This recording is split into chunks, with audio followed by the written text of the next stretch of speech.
Well, my eyes, it's bad news. 284 needs machine shop wants the block in because the sleeves I got, those cylinder sleeves from that rebuild kit, they're not finished, so they got to take approximately 45 thousandths out. So that's total. So like, you know, 20 thousandths on each side of the sleeve, and they're not comfortable doing their tooling that they got, and their tooling barely holding it. You know, it's just a small little engine, so they want the block. I guess I'll send it in for them. Might as well actually clean it up, do it right. Just hoping it's going to be a cheap little rebuild, but it's not. So I'm in the process of taking sheet metal off, get this hood and fuel tank out of the way. Well, at least the hood, maybe not the fuel tank, rather leave that. Little 10mm bolt there, and I'd taken one off here. It actually broke. I don't think that matters so much. Well, yeah, no, never mind, it does. I hope, if it separates. Might not. Might be on little pins, dowels. One's over there in that corner. Put our engine stop out here. Just unthreaded the jam nut on it. And this little plate here, you know, I unthread that jam nut, pull the stop out, and push it into this plate once this plate was loose. And I was able to take this plate off and just put this plate back on here, you don't lose it. Gotta mess with that hood latch over there. Does have a hood latch. Goes up here. Cable forks right there. Pretty odd, but whatever. Then at least one hydraulic line's coming off. That rubber hose is coming off. Pull that main one, this long one off here, I think. Goes down here.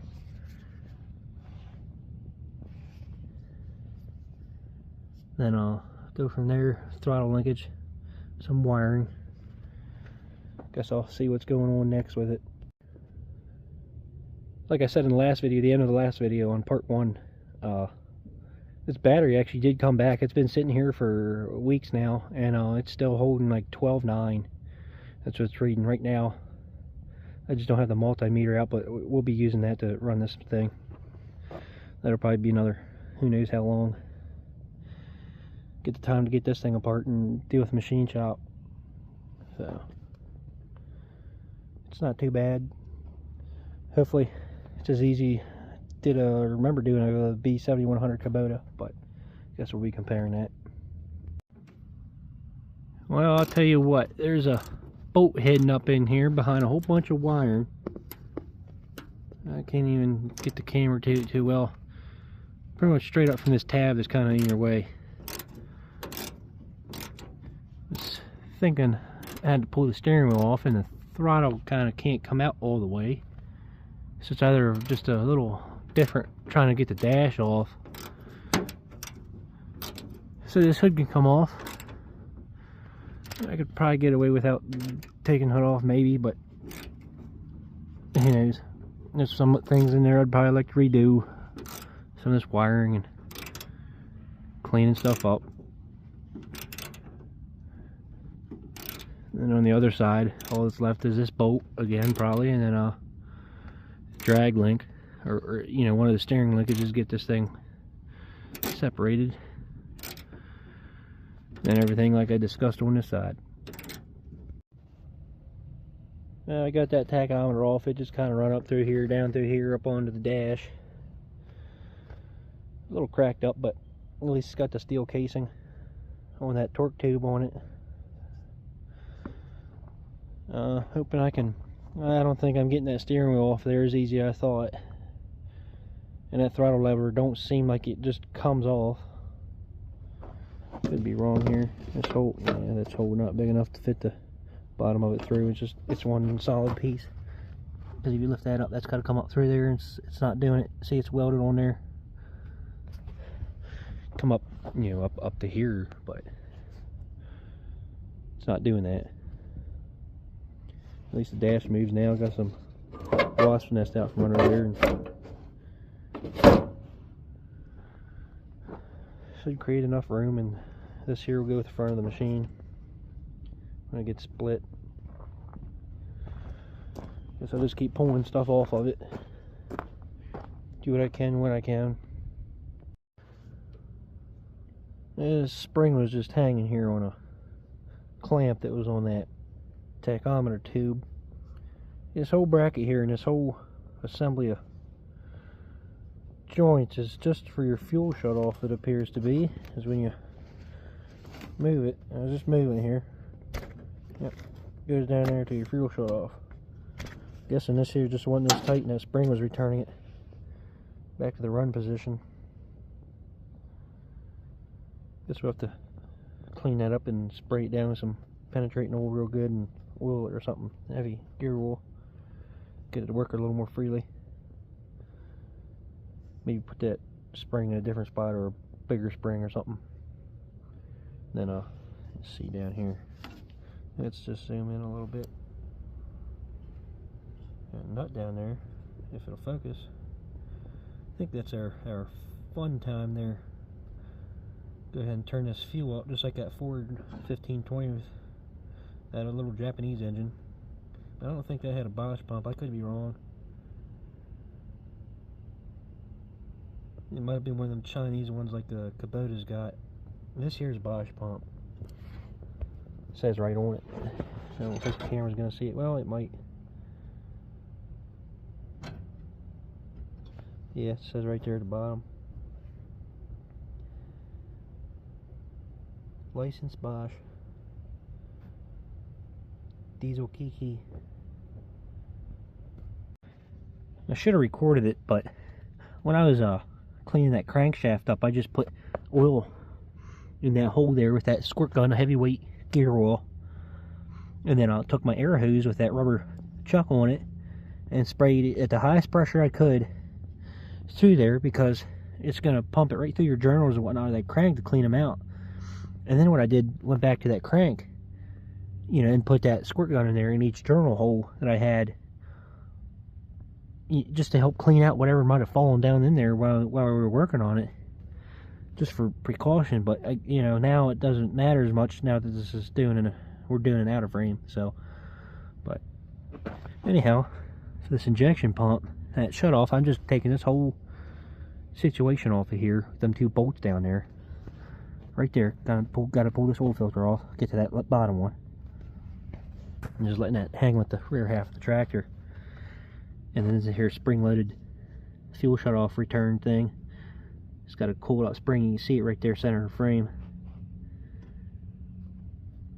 So if you go to pull that off, don't lose that washer that's behind there in that spring. Air filter's off to get to the hood latch, and that's off now. Just the alternator wiring. That harness stays with the back. Better put the camera down here. Black stripe wires on the left. It's on the outside towards me. Just the normal wires running on the inside, and black wires down there, or up top. Looking at this, that'll be easy to put together. Drag link's off and fuel pump's off. Had to pull this short line off, going to this rubber hose off to rotate it and get this longer one just back here out of the way, and that's it. Time to block the rear up and hoist the front and undo our ring of bolts. Well, here we are, a quick moment later. Yeah, the light's working. It come apart pretty easy, other than this floor jack kept falling down, and the cherry picker kept going a little crooked, but an input shaft come out with the clutch and pressure plate and whatnot, so just unbolted that pressure plate and clutch, and a little tiny thing, just like a little cub, probably a little bigger than a little cub, but I'm gonna fish that back up in there. Let me get the light just so you all can see in there. That's all it is. So your countershaft bearing down there and whatnot. Pretty simple. Yeah, this shaft just pops out like that. It's pretty easy to put back in. You can see it back here, can't you? Yep. Pretty straightforward. Time to start pulling parts off. Oh yeah, I put that back there just so you can see how I did find it. I forgot to mention that. You can see there's some materials in here in a nose cone to a starter. So, pretty interesting, huh? Just broke off. That's happened before. It's happened to other things. Put that back in. But I guess this is this type of stuff people like to see. I don't have a good camera angle, but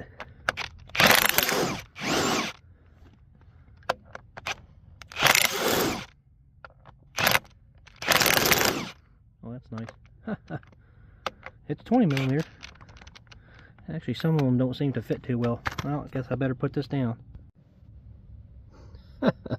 Oops, maybe I should have taken the air compressor and maybe spent some time with a flashlight looking in here before I just stick the impact on it willy-nilly. Not a big deal. It's easy. Easy to fix that. Well, this here ring of bolts here was loose. Well, the nuts on the studs. Good thing they had that lock washer, because that's about the only thing holding them in there at this point. That's about all that one moves. But I guess that's a reminder to me to put red Loctite on them, because that don't need to fall apart. So just get this adapter off of here and move from there again.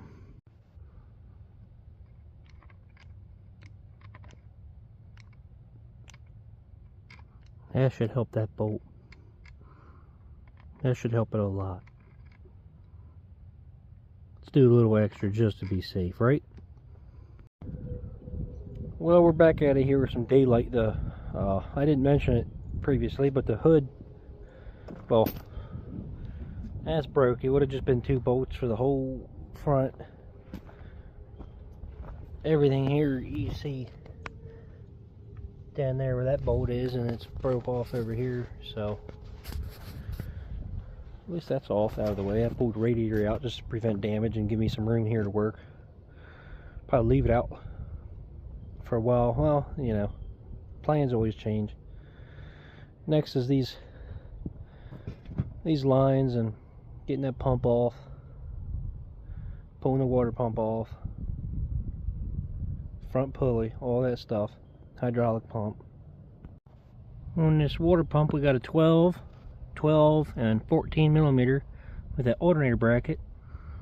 What I'm going to do, you know, between this and injection pump and hydraulic pump bolts, I'm just going to put injection pump bolts in this green one, and water pump bolts in that tray there, and I got to get another tray for the hydraulic pump bolts. But keep everything labeled, and something like that bracket's going to go in there too with the water pump. You know, it's small enough to go with the bolts and go with them, and that's where it belongs. Just like this tack drive and everything. Probably this cover plate. Just try and keep things together as much as you can. Same bolt, same place.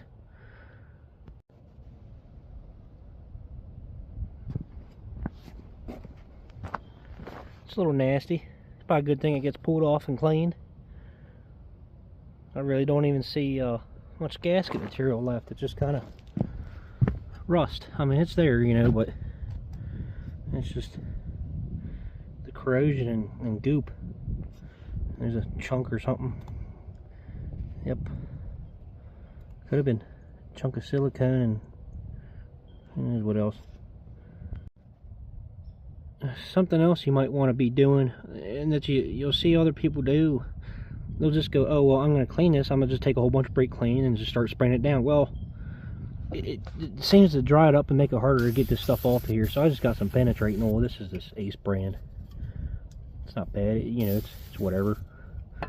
Just spray it on there, let it sit, and you can just kind of goops it up, and it just comes off a whole lot easier. I mean, I'm just going to hit it right away with a rag, and it's already just a whole lot better. You know, if I take a screwdriver and pick at it a little bit, it's going to be that much nicer, not dropping so much stuff down in front cover and whatnot, or whatever you're working on. So just, you know, it's cheaper to use a penetrating oil and brake clean too. I found this here, a little bit crusty in there. It's not too bad. It'll be all cleaned up. I'm not quite sure where I left off, but I pulled this housing off for the front of this injection pump, and gonna be pulling this off here next. That's 1.75 inches, so I gotta hold the pry bar on the back with these bolts put back in here for the crank flywheel. And I'll pop this pulley off of here, pull the front cover off, and pull this whole assembly off of here and back the injection pump out. Now I had to take a pretty long extension going all the way back here pretty much to get to that bottom nut, because this is on 4 studs, 2 there, 2 here. So that probably would have been a little more tricky with it with everything assembled.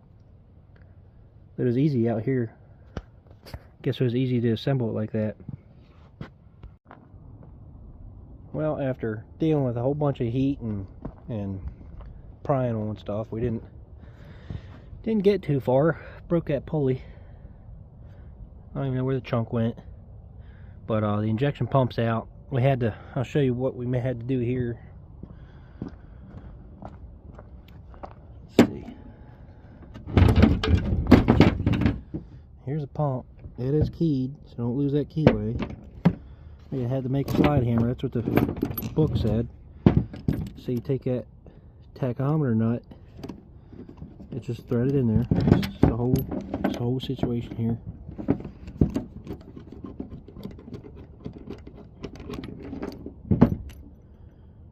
See, that should just fit in there like that. And this whole thing's a slide hammer. I just took this wrist pin from a 400 series international engine.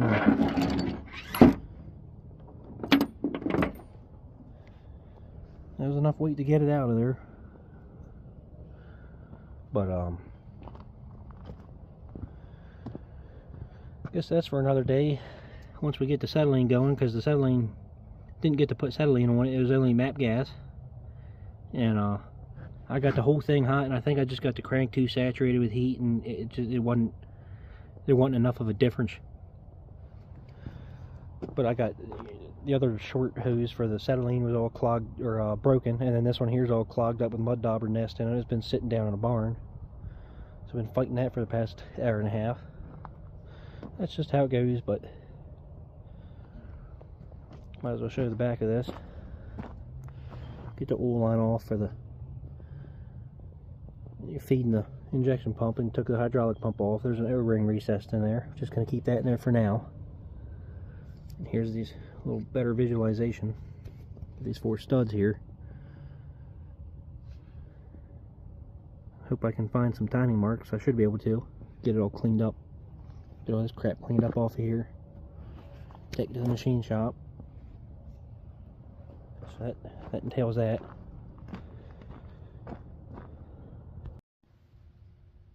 Well, I don't know what happened to the engine, but it looks like it jumped out of there or something. I guess a bird got it. Well, anyhow, got a little greasy to record, but broke engine mount. The other one's on the block. Well, both of them are on the block. That one just broke. I mean, it was those bolts and pulled it out. I just put them back down on there. And I'll go down here and go over what we went over. Well, we went over, pulled the rest of this front cover off. There were, what, 2 bolts? I think I put them in the front of this block. Yeah, just there. Them outside ones, not the retainer bolts for the camshaft, but the outside ones. And pulled that. Well, first off, we got this front crank pulley off after getting acetylene heat on it. Finally, just pretty much easily walked off. So, should have just had the patience for it, but that's how it goes sometimes. Then we pulled this cover off. It was on these little dowels, and them 2 bolts there were retaining the back cover. Trying to think. This here's your PTO gear is what they call it. No, that's the cam gear. Where is it? It's in this bucket. This here has all my front cover bolts. And that's your PTO gear. They just call it that. It's for the hydraulic pump. You know, such as a PTO on a road tractor. You know, same guess. I don't know. Got this rear and front oil seals out. What we got here, that's the inside covers. Oil filter housing's off with its hardware.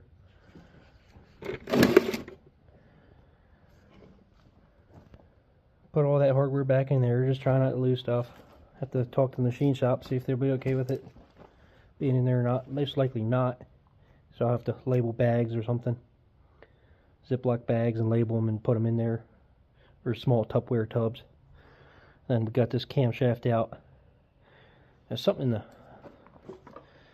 in the book says that you can't, well now it's hard to see, you can't pull, you can't, like it doesn't have camshaft bushings. Well, it seems like it does, at least here and there.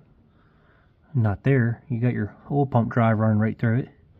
Back there it does. So that, you know, that come out. Let's put that hardware back there. That oil pump was floating around somewhere right on this table. Then pulled the cam out, and the lifters come out this way. I mean, it just sticks up in the block like that. There's that broke motor mount. Probably pulling the oil pressure sending unit out. Probably tee in with a gauge. Yeah, that's probably what I'll do with that. I'll probably tee in and have a gauge. I got an old gauge. It's probably over here right on the table. And labeled each. Having a problem. Here's the new. I gotta remember to take a picture of this and talk to the supplier. Well, there's the difference there, and then there's the inside of that. I'll pick one up that's not. Nope. Yep. How is this here gonna let oil through? You know, because these, you know, both sides got that slot in it in the hole. So, but I'm just keeping each one with each, just in case I'm not able to be supplied with new ones. The caps are labeled, but the bearings are not. Pull that back off of here. It says 1 right there. It's got an arrow on it. Book tells you which way that arrow is supposed to go. Pretty sure that's about it.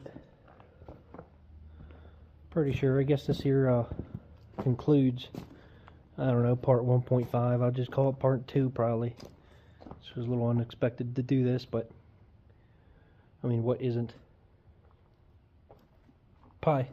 I'll be keeping the crank here and the cam here. It's just not in the budget for this project. You know, this is supposed to be a, guess like we discussed in the first video. It really doesn't matter. It just is what it is. This block will be coming back nice and clean and have the liners pressed in them and honed. And back with the assembly. Well, I guess we're not closing the video up quite yet, but this is the last clip. I think we done cleaned everything up in the parts wash the best we could here. Got my little lights up there. I tell you what, I really do like these Walmart lights, but anyhow, I'm just gonna, I don't know, pull some more plugs out of this block and do a little cleaning on this. Not in the parts wash, but just some scraping of this junk that's on here. Make it that much nicer. What do I do with it? Oh, no, I set it over here on the cart. Got the gasket scraped off the covers and whatnot. Got them all nice and clean. Water pump, gaskets scraped off. Some of the gears are cleaned up a little better, just so I can try and find some timing marks. Something tells me in that rust spot there's something there. Right? Yeah, it's nowhere else. I'll just have to really poke around on it a little better. Could be right there. Not quite so sure, but hydraulic pump's cleaned up. Just sorting stuff out still. You know, here's some rear stuff with the oil pump, with the rear main seal housing. camshaft, and what else is in there? Camshaft and its timing gear and retainer in there. It's the lifters, just cleaned up a little bit. Took a brass brush to everything and knocked little bits of rust off the stuff here and there. Really, that's about it. I'll probably, maybe when it's not pouring rain down, I'll take that adapter plate and pressure wash that, maybe. Not sure. Trying to think. That's just about everything. So now we're finally closing this one up. That makes part 2 of this rebuild. So part 3 should be assembly, and hopefully that contains it starting and running and doing a break-in for a while. So that's what's next.